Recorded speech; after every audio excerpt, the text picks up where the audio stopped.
Relax now and feel the gentle stillness around you. Allow your eyes to soften, your breathing too slow. As you continue to breathe, feel a light breeze of calm drift through you, drifting deeper, drifting into comfort. With each quiet breath in and a restful breath out, you're beginning to unwind. For 7 lazy days, no tasks were done. No hurry rung through the hall. Clocked hands paused as if respecting a secret rule. And even the dogs curled by hearths sank into deep, contented dreams. Let your shoulders melt, your jaw unclench, and sense a warm, calming heaviness soothing each part of your body. Each footstep would be cushioned by rich carpets, woven with golden threads. Outside, gentle breezes carried the fragrance of wildflowers across the ramp and the distant call of a lone nightingale. Inside the great hall, long tables lay bare. Not a dish nor goblet to be found. Instead, chairs were pulled close to roaring hearths, as if lingering by their warmth. Now, take a breath in and feel that calm weaving through you. Our story today begins at the castle that slept for a week, nestled high upon a misted hill.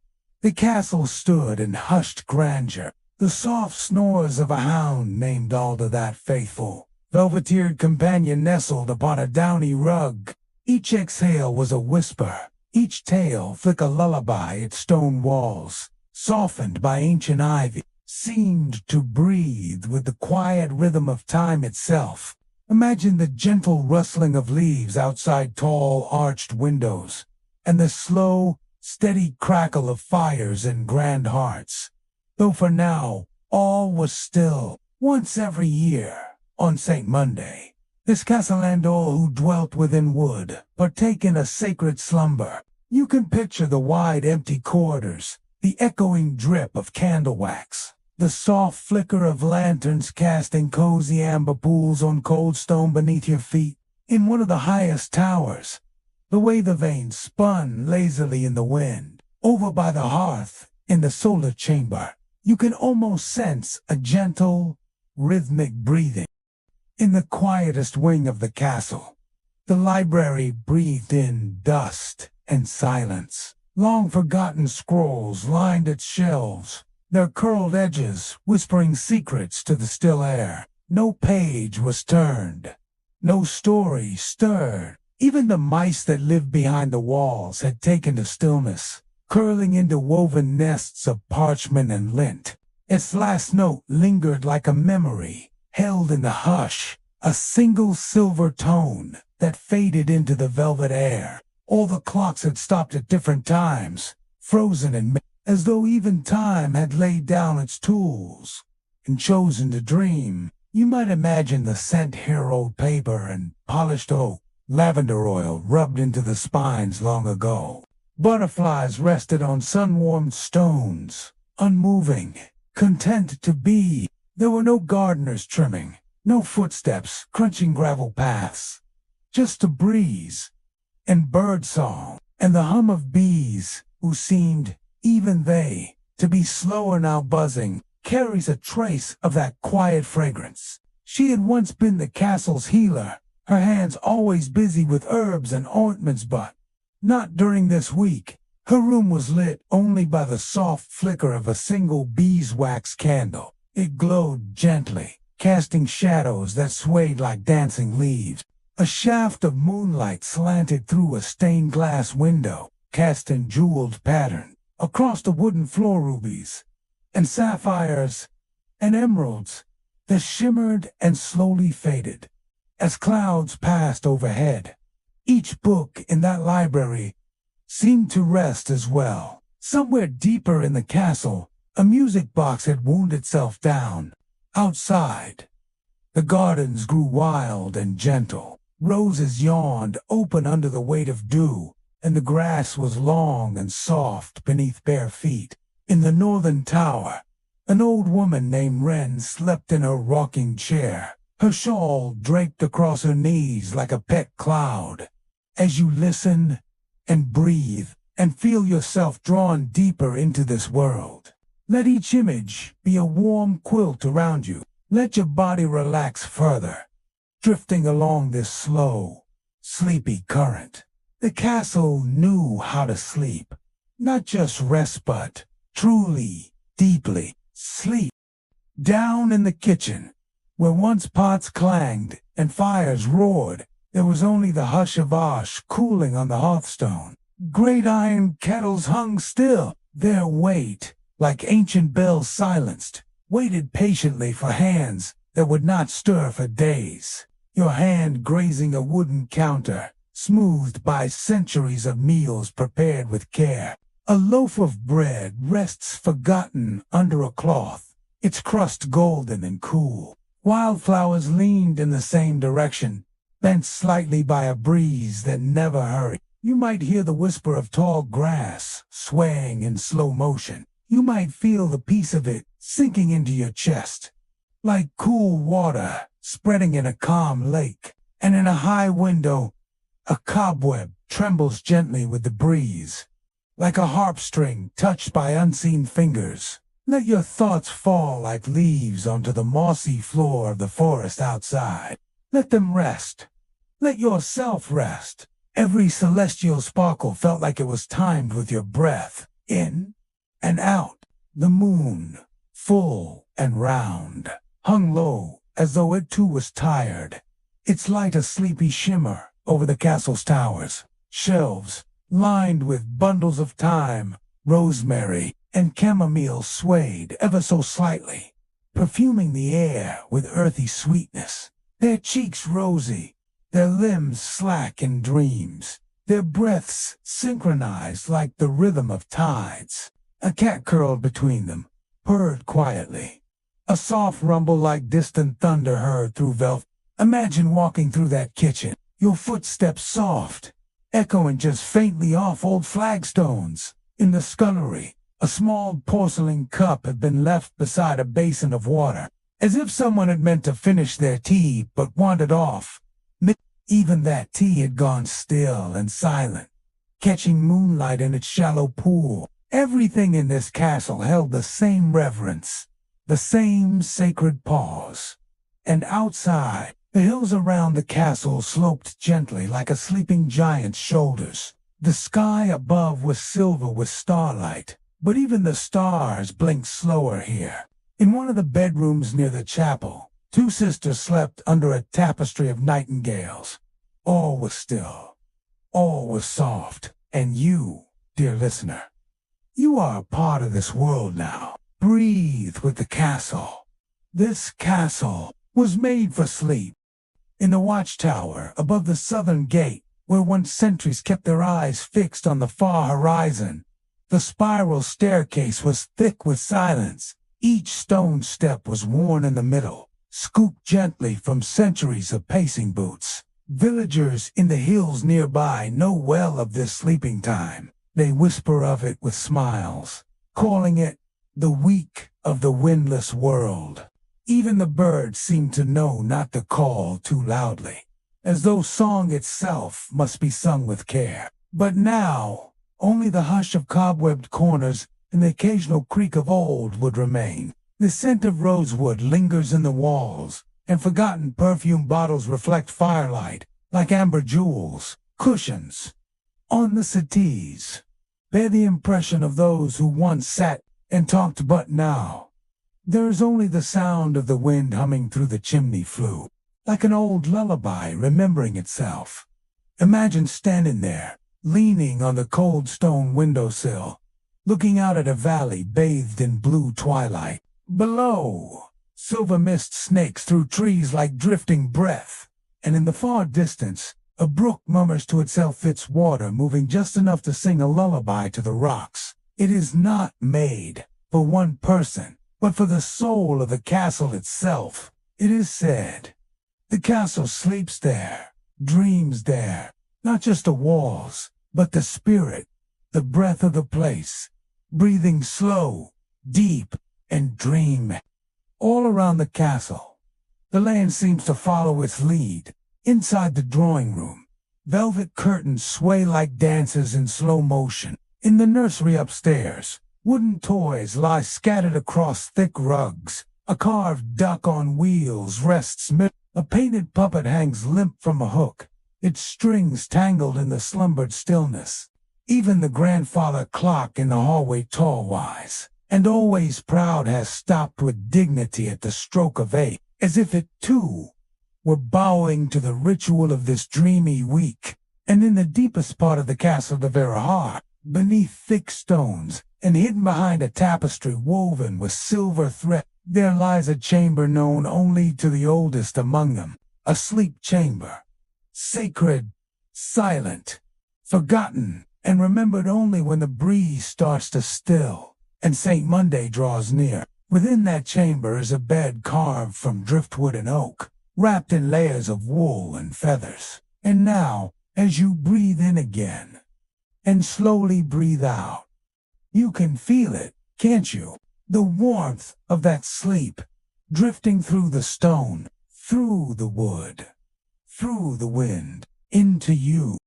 And so the days pass, as gently as clouds over a quiet sea. On the second day of the castle's slumber, a fine mist hangs low over the moat, and the water reflects only the outline of towers above, blurred and dreamy, like memories seen through half-closed eyes. The drawbridge remains lowered, but no travelers arrive.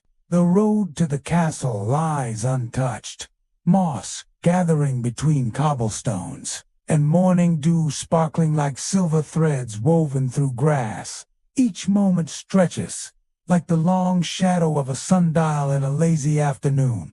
Dragonflies hover over the still surface, their wings nearly silent, flickering in the air like drifting lace.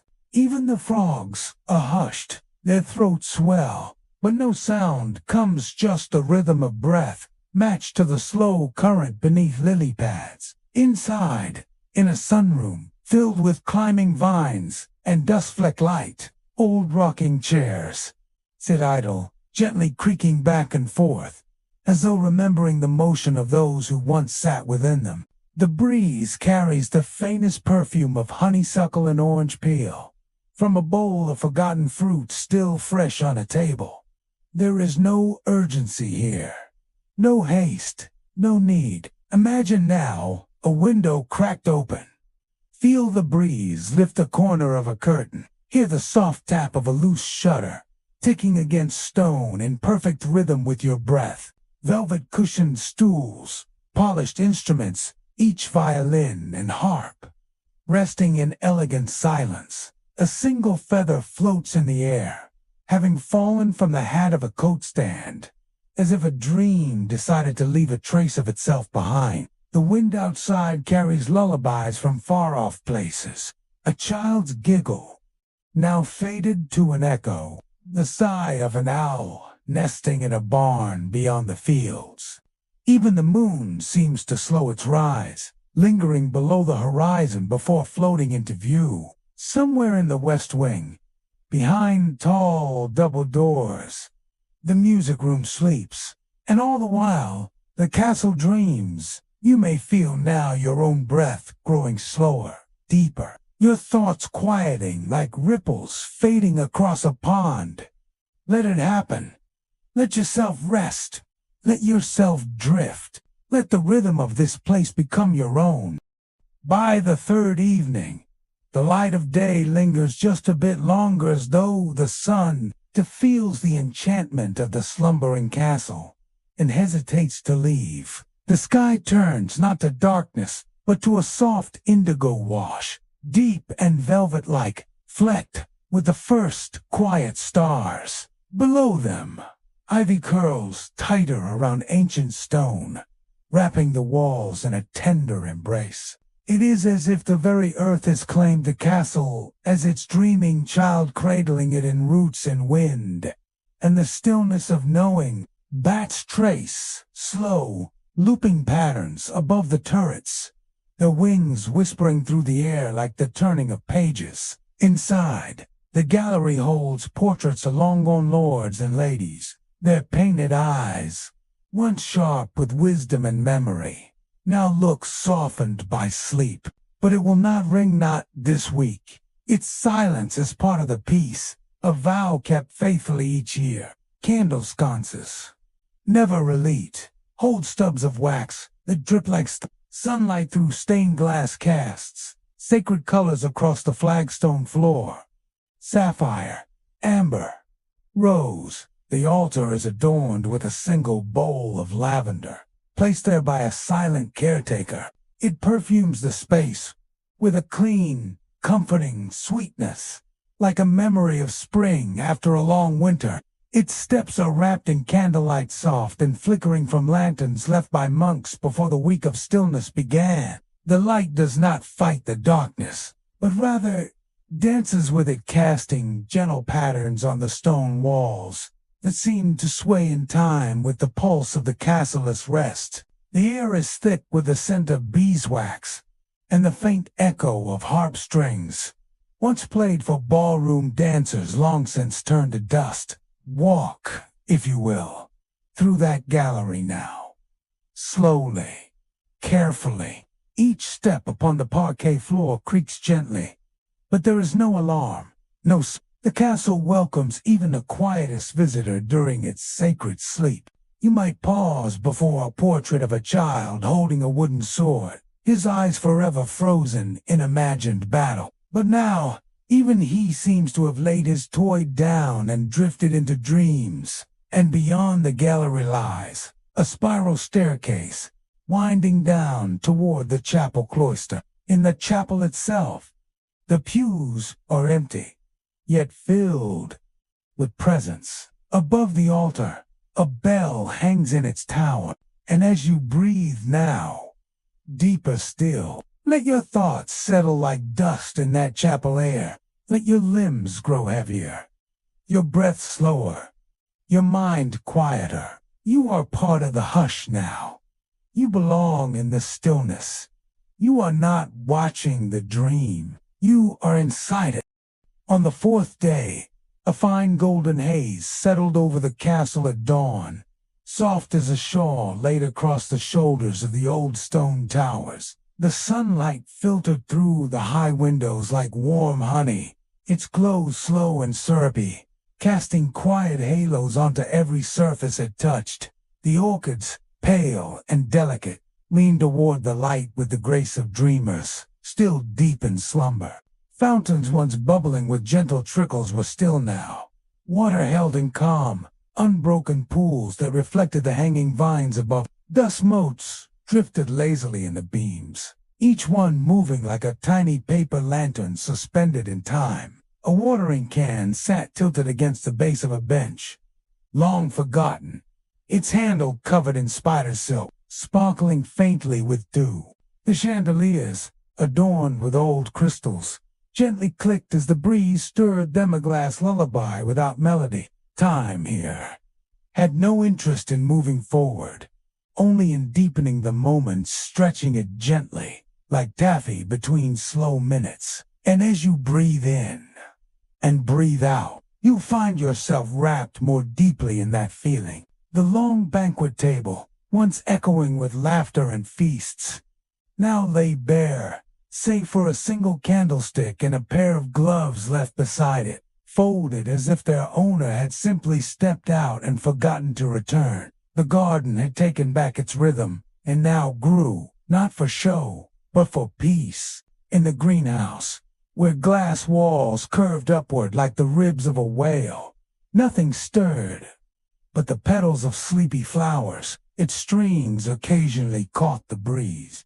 releasing the faintest notes, just whispers of sound, fragments of forgotten songs drifting out over the fields. They did not form a tune, but rather a suggestion of one, the way dreams feel true even as they dissolve. You might hear a butterfly's wings here, if you listen closely, just the softest brush of motion, no louder than a breath. A pool, carved from stone, reflected the arched ceiling, unbroken and perfectly still. The scent of eucalyptus lingered in the air, clean, quiet, healing. Smooth river stones circled the edges, warm from the sun that streamed through high latticework windows. Towels, thick and white, were draped over copper hooks, like clouds, waiting to be gathered.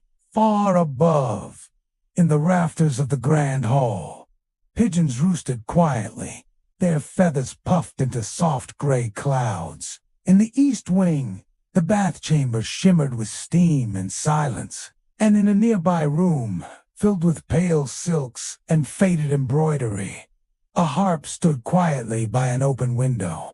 Each room of the castle had become a cradle, a sanctuary of breathless beauty. You are no longer just listening. You are part of the hush. You are a page in the castle's quiet book of dreams. By the fifth day, even the light seemed to nap. Clouds moved slowly across the sky, thick and silver, dimming the sun into a quiet glow. A soft drizzle had begun at dawn and continued without urgency, falling in fine droplets that tapped gently on windowsills and tiled rooftops. Each drop a tiny lullaby, each ripple in the bird baths below like breath exhaled in a deeper dream. The rain did not wake the castle, it deepened the slumber. Curtains grew heavier with moisture, clinging to the frames, and hearths were lit once more, not for warmth, but for company. It was a chamber for echoes, memories, and the soft ticking of breath. The walls were lined with scrolls of lullabies and letters never sent. A single chair, carved from willow wood, sat before a table, with a single item upon it, a seashell. Fires burned, low and steady, casting a flickering amber light that danced on the walls like slow-moving shadows. The scent of whetstone mingled with firewood, earthy, nostalgic, comforting. In the stables, horses stood quietly in their stalls. No grooms moved among them. No saddles were tightened. No hooves met gravel. They dozed on their feet, tails swaying now and then, their ears twitching only at the soft sounds of the rain on the thatched roof above. Even the cats, usually busy chasing mice or sunbeams, had curled in hay piles and folded themselves into purring shapes of peace. The great clock tower, visible from every wing, was shrouded in mist. Its hands had stopped at the same time as every other, frozen, reverent, still, but beneath it, a small garden bloomed wild and beautiful. Lavender and heather pushed up through the stones, unconcerned with trimming or design. A pair of sparrows had made a nest in the hollow of a statue's shoulder. The statue smiled gently, an old knight, sword sheathed, as though he, too, had laid down his purpose for this 1 week of sacred rest. Inside, the sewing room bore a quiet testimony to pause. Embroidery hoops lay unfinished, their threads trailing across tables like vines reaching for sunlight. Thimbles and needles were tucked beside folded linens. A shawl had been left draped over the back of a chair, its threads still warm with the shape of the hands that last touched it. The whole space held its breath, as if the story sewn into every stitch had chosen to wait a while longer before being told. And in the quietest place of all beneath the bell tower, and behind a door rarely noticed, was the listening room. No one spoke there. They never did. If you lean in now, gently, slowly, you might hear the ocean through it. Or perhaps it is only your breath. Soft, steady, slow, just like the castles. And so the sixth day arrived, carried in on the soft wings of dawn mist, curling gently around the turrets like silk ribbons. The castle barely noticed, too deep in its dreaming. Nothing stirred. No clock chimed. No footsteps rang against stone. Even the air felt hushed, like the world was holding its breath, cradling this place in sacred stillness. In the ballroom, where crystal chandeliers hung heavy and still, faint shadows passed over the mirrors. They only moved slowly, waltzing with partners long gone, reliving the memory of music, as if the silence itself held rhythm. They did not speak. They did not look. On this day, The castle's dream thickened. No one danced there now, but the energy remained, like warmth left in a bed after someone There was a chamber of stone and root, no windows, no fire, just earth, deep, rich, quiet earth, the roots of ancient trees threaded through the walls, and moss grew in slow spirals across the floor. This was the place where the castle's heart beat the slowest, where the silence was thickest like velvet drawn across the ears of the world. The vines had crept along every edge, weaving patterns like embroidery into the walls. The drawings had faded over decades, but not completely. They smiled from the walls, protected by the quiet, untouched by rain or time. A candle had once been set on each step, melted down into small pools of wax that still clung to the stone like sleepy footprints. Ferns leaned in close, their fronds heavy with dew.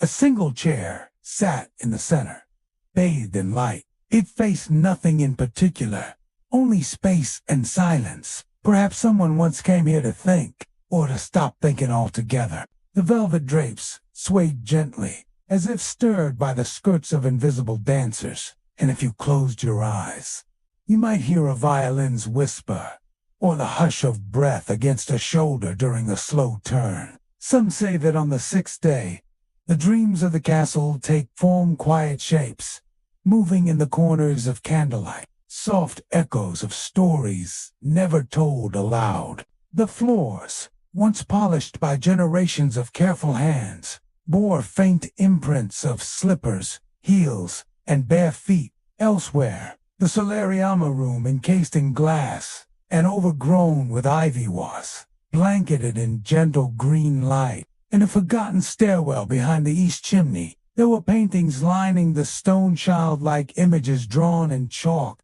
of stars and birds and strange creatures with antlers. And far, far below, where the foundation of the castle met the bones of the hill itself, this room was not meant to be visited. It was meant to be felt. And as you breathe now, slowly, evenly, you may find that you've already been there. In that stillness, in that hush, wrapped in the dream of stone and time, you are part of the breath beneath the castle. By the time the seventh day came, the world outside had nearly forgotten the castle. The birds did not fly too close. The breeze skirted around the hill rather than through it, and time itself seemed to step aside, waiting just beyond the gates with patient reverence. It was a day of deepest stillness, like the held note of a lullaby, just before it fades into silence. A pair of spectacles rested beside it, lenses slightly fogged from breath that had stilled. As you walk, the wood beneath your feet does not creak, exhales, soft and slow. Every step a gesture of agreement between your body and the hush. Candle stubs stood like tiny sentinels in brass holders, their last flames long extinguished. Telescopes sit aimed at stars that do not twinkle, only glow. Constellations remain frozen in their timeless poses, the stories they tell hanging still in the heavens. A hunter at rest, a maiden in repose, a crown set gently atop a sleeping giant. The ceiling here is domed glass, and moonlight pours through like liquid silver, pooling silently on the floor. Inside the castle, the stillness grew richer, fuller, almost holy. The library, hidden in the north tower, felt the weight of centuries pressing in with warmth rather than burden. Shelves carved from dark walnut reached the ceiling, filled with tomes, bound in cracked leather and cloth, their spines softened by use. The smell of parchment and time hung in the air. Amber, dry ink, the faintest trace of lavender, pressed between pages long ago. On the great reading table lay an open book, its page mid-turn, as though the reader had simply closed their eyes for a moment and never quite reopened them. Imagine walking through that room now, your fingers trailing over a volume titled Whispers of the Windward Isles, or perhaps dreams dreamt twice. In the castle's observatory, the sky itself seems to have paused. Not a soul stirs in the upper towers. The wind, usually playful, is reverent. Even the doves nesting in the rafters have tucked their heads beneath their wings. A lull hangs in the air. You can feel settle over your shoulders, along your spine, behind your eyes. And now, dear listener, allow yourself to lean into that silence. Let your thoughts float like feathers drifting across the surface of still water. Let your body grow heavier, wrapped in the warmth of the sacred quiet. Your breath, slow and slower still. You are safe here. You are home, inside the dream of the castle that slept for a week. As the final day dawned, seventh giving way to the Etha castle lingered in the last sigh of sleep. There was no rush to rise, no need for haste. Instead, the air shimmered with the tender glow of endings, that gentle moment when night hasn't quite let go and morning hasn't quite begun. The sky stretched out in layers of pale peach and soft gold, like a warm blanket slowly folded back. Along the outer parapets, two clung to the stone like tears not yet shed. Vines shimmered in the light, their leaves beaded with morning's first breath. Windows were cracked slightly open, letting in fresh air, scented with rain-damp leaves and moss. Bees had returned, but only just, drifting from flower to flower like little suns. Their buzzing low and slow, as if honoring the silence. Their ears flicked, but they did not run. They knew the castle. They had seen this week before. Even their steps seemed quieter here, as though not to wake the stones, as though, somehow, they too had once been part of its slumber. A single turtle sat at the edge of the lily pond, unmoving but clearly awake, eyes glinting in the light like polished stones. A gentle breeze played with the corners of lace curtains, folding and unfolding them like the breath of someone still half asleep. Birds perched on windowsills tilted their heads curiously, sensing the castle's dreaming mind beginning, ever so faintly, to stir. Down there, the air did not change with the seasons. It was always cool, always damp, always at peace. There, the castle's oldest memories slept on, undisturbed by wind or weather or war. But still, it slept a little longer, caught in the final threads of a story too beautiful to leave behind. Of blinking once, twice, before stepping once more into the light. A letter began with the words, "To the one who returns," but no name followed, and the parchment remained only half. Still, it felt complete, as though the castle itself had whispered what needed to be said in the space between words.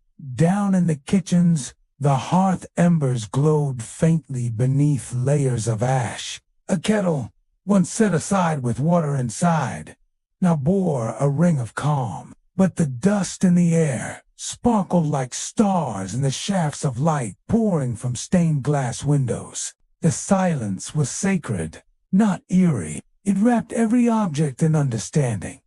The benches knew not to expect guests yet. The chandeliers did not yearn to shine. There was time. Always, always. Time. The copper pots, hanging from wooden beams, swayed ever so slightly. Not from wind, but from memory. The air was thick, with the ghosts of baking bread, of soup. The great hall remained empty, but not unkind.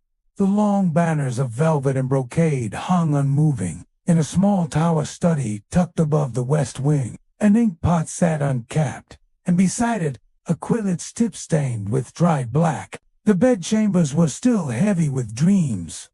Blankets cradled the shapes of those long at rest. Pillows bore the faint scent of lavender and cedar. In the garden courtyard, morning glories curled around marble statues near the edge of the woods that bordered the outer wall. Deer wandered down to graze in the tall grass. The final places to remain asleep were those deepest beneath the earth.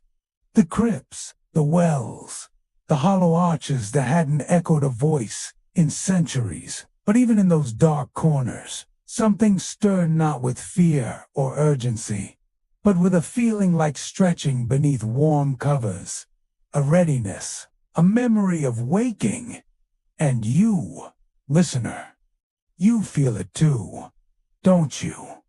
Not an ending, but a gentle beginning, a return to the world, carrying still the hush, the warmth, the breath of all that was dreamt here. You are part of the castle now, and it forever is part of you.